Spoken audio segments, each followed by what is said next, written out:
What's going on, everybody? Back again today to bring you guys another toy collecting related video, and this time it's going to be over the Masters of the Universe Masterverse line. Yeah, I know, it's kind of a weird title when you say it all at once. Masters of the Universe Masterverse. Whatever. Anyway, when this line was first revealed and shown off to us through still images online, and even when the first wave actually was released and I saw some people on YouTube, they had the figures in hand and they were reviewing them, I was not too thrilled with it, and I was very much of the opinion this is supposed to be sort of like the successor line to Masters of the Universe Classics. But at the beginning, when Wave 1 was shown off, I was like, this is clearly a step down from Classics. This is clearly a downgrade to Classics. Now, the reason for that, I'm not saying I was wrong, but the reason for that is because Classics was a subscription model, collector-only line. If you didn't sort of pre-order the figure in the form of like your subscription to MattyCollector.com, then you probably didn't really get the vast majority of all the figures in the Classics line.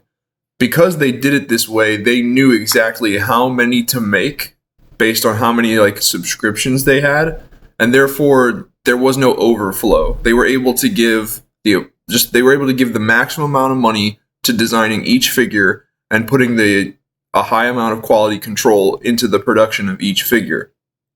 Masterverse, on the other hand, is a mass market retail line that can be found in Target, Walmart, Kmart, maybe even Walgreens, I don't know, but they're just all over the place. Which, because it's this mass market retail line, that means that some corners had to be cut in some areas to cut down on costs, because they have to assume that they're going to produce too many of these things right off the bat. They're gonna make way too many. A lot of them are gonna end up sitting on the shelves in stores because there's just no way to get the number right. You know what I mean? Without doing something like a subscription service like MattyCollector.com, there's no way to know exactly the right amount of these things to make. So they are inevitably gonna make too many. So to keep costs down, they had to make the line look kind of This is Wave 1 right here. Out of all of these, the only one that I was super impressed with was, not even super impressed with, I was slightly impressed with was Mossman. I thought maybe with a little bit of paint customization, you could really make this into a nice Mossman. But the colors are very flat. There's no paint detail in there. It's just the color of the colors of the plastic. That's all you get. There's no extra paint detail added on there. Evil Lynn, I didn't really like her. Mainly because she looks like, Arctic winter visiting the North Pole, even though she has no sleeves, like this furry coat vest. She looks like Evil Lynn is going to visit the Water Tribe from Avatar: The Last Airbender. That's the way I thought about it. I did not like this look for Evil Lynn. Her skin does not have I like the 2000X look for Evil Lynn, where she has kind of this pale, pasty complexion. I guess she still has the white hair underneath the headpiece under there. We don't know. This Battle Cat, I hated it simply because of this helmet. It had these wide, spider scorpion pincers. Don't know why. He-Man, we'll get into He-Man and Skeletor here more in depth in a second. And then this Skelegod figure. It's a nice figure in and of itself, but it is very specific to the Masters of the Universe Revelation cartoon show on Netflix. In fact, all of these are. But at the same time, you get the feeling that this one, and this one, especially the Mossman, He-Man, and Skeletor, and even the Battle Cat, those are meant to be our just definitive versions of those characters for this line. I don't think they're going to release another He-Man or Skeletor or Battle Cat or Mossman that looks this typical of the character. So this is what we have to work with for that. Skelegod is 100% from Masters of the Universe Revelation. He appears nowhere else, and I thought Revelation was the dumbest piece of shit I've seen in all of Mo2. So no interest in getting Skelegod. So Wave 1 really didn't impress me, but in the past week or so, I've been seeing more and more images of more and more reveals and stuff that Mattel's planning on doing with this line. And it is kind of turned my opinion around, and I think I'm going to start collecting it. And we're going to go over a lot of the reasons why. So first off, the two most important characters to Motu, He-Man and Skeletor, I thought the figures were kind of eh.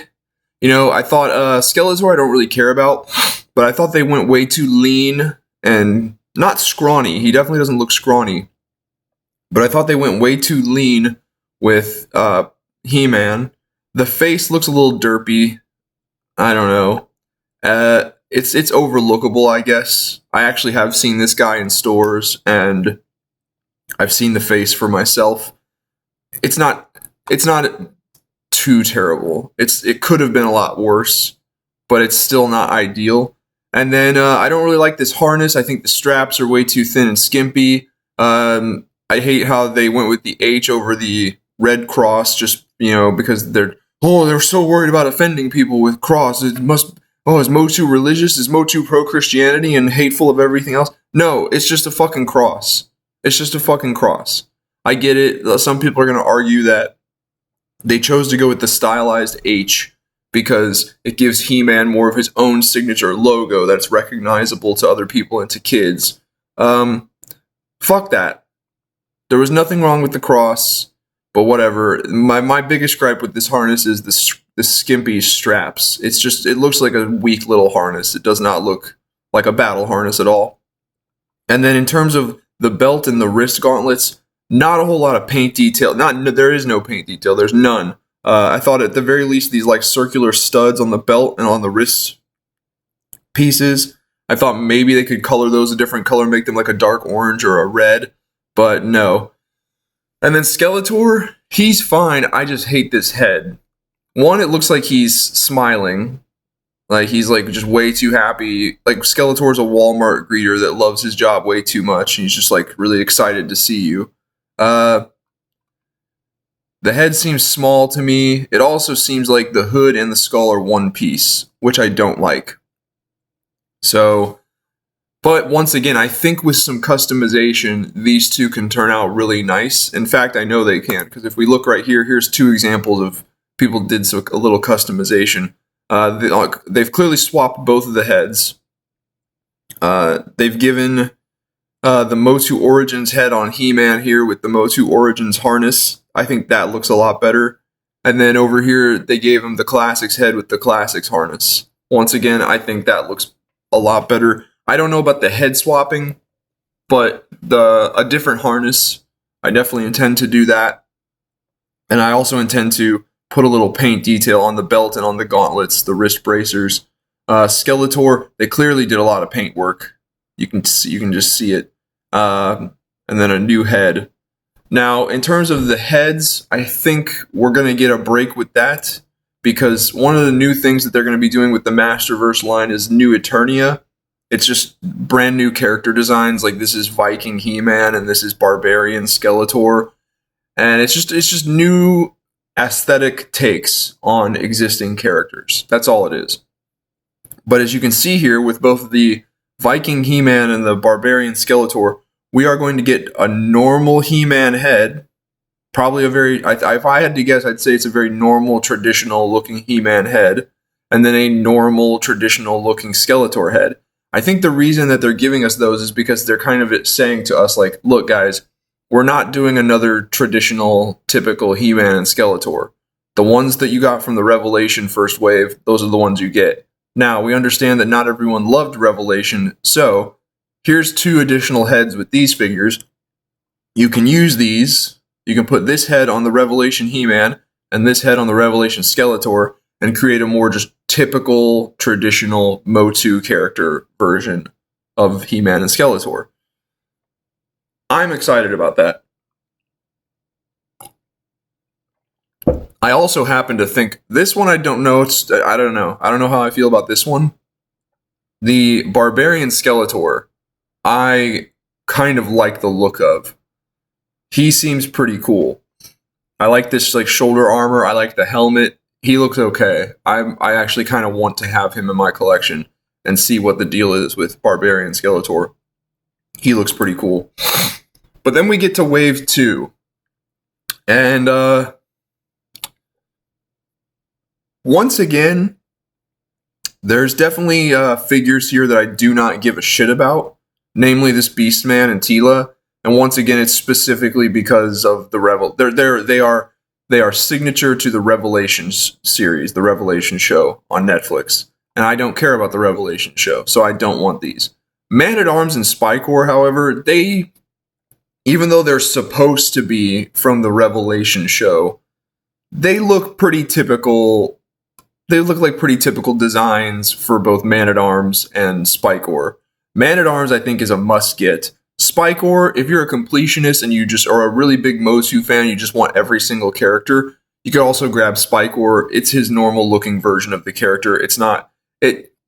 You wouldn't, seeing him on a shelf with a bunch of the other villains, you wouldn't immediately look at him and go, oh, that's the Revelation version. It's just Spy Corps. So when I see these two, or if I ever happen to find these two, I will probably pick both of those up along with the He-Man and Skeletor that I intend to do some customizing with. And there's two better pictures of Man-at-Arms and Skeletor. So something that I think that Mattel needs to, just if they really want to go the extra mile. Oh, it looks like they're using pinless technology. Yeah, pinless molds. That's interesting. Something that Mattel needs to kind of, something they could work on if they want to go the extra mile for detail is like, why does Man-at-Arms have a belly button? Isn't he wearing a green bodysuit underneath his orange armor? And then if he's wearing a green bodysuit, why is he? Never mind. The loincloth's a pretty staple look of his. It's a pretty mainstay part of his look. But anyway, just little things I notice on these where I'm like, oh, Mattel, there's an opportunity there for you to, go the extra mile and, put an extra little touch of attention to detail in there if you feel like it. But whatever, they look just fine, even just as they are. So then at PowerCon, which happened recently, they unveiled the next couple waves of Mo2. And I am super excited for these, for the Masterverse, because it looks like we are going to get a ton of great characters that I have an interest in buying and collecting. Namely, over here we have Fisto. This guy looks awesome. Cannot wait to grab him. Scareglow. I honestly never had any desire to own the Scareglow figure from Classics. I didn't know enough about the character, and the figure itself didn't really appeal to me. This one looks pretty sick. I gotta be honest. I will probably pick up this Scareglow along with this Fisto. I have no desire to get this Merman because once again it's Revelation oriented. Same thing with the King Grayskull. I'll fudge in my Classics King Grayskull and make him work. I do not need this Revelations King Grayskull because Revelation was a bag of ass. And then, of course, we're getting a more classic, traditional Tila. She is all supposed to be from Revelation, but it's Tila. It's just typical looking Tila. And then Stinkor, looking pretty normal, pretty traditional. I'll probably pick him up as well if I see him. And then we also have Trapjaw. Now, this is a Revelation version of Trapjaw. And because of that, he's decked out in his, machine cult attire and clothing. Same thing over here. If we come to the other side of Stinkor, between Stinkor and Fisto, you can see Triclops. Similar to Trapjaw, Triclops is also in his machine cult garb and attire. But I do plan, even though that seems very Revelation specific, I do plan on picking both of them up because, there's another nicer picture of Tila. So you can see how she's just a pretty traditional looking Tila figure. I do plan on picking up both Trapjaw and Triclops because they are going to be deluxe figures that come with alternate heads and alternate clothing. So you are able to, if you do not want him to look like the Revelation shit, because that's what it is shit. If you want him to just look like normal Triclops and be normal Triclops, you can do that. You can take this purpley bullshit off. You can take this head off, put the normal head on, put his normal armor on. I guess he's got the furry loincloth under there. Swap hands. He's got his sword. If you want normal Triclops, you're going to be able to have normal Triclops, and that's what I'm going to be buying him for. Same thing goes with Trapjaw. You can take this this tabard tunic off of him, just put his normal belt on, and he's got detachable parts for his robotic arm, the hook, the pincer claw, the gun. Yeah. So even though they both have a Revelation look to them, and that's how they've kind of been initially advertised, they are going to be displayable in their just more traditional Masters of the Universe forms, and that's what I'm going for.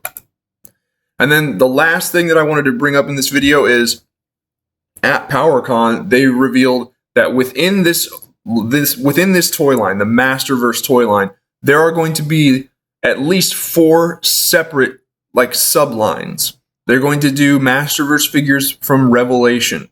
They're going to do Masterverse figures for this new thing that they've got going on called New Eternia, which is a completely new and original thing that they're coming up with. That's what I told you about, where it's going to be like, they're going to take versions, they're going to take characters that already exist, and they're going to do them in like a new way.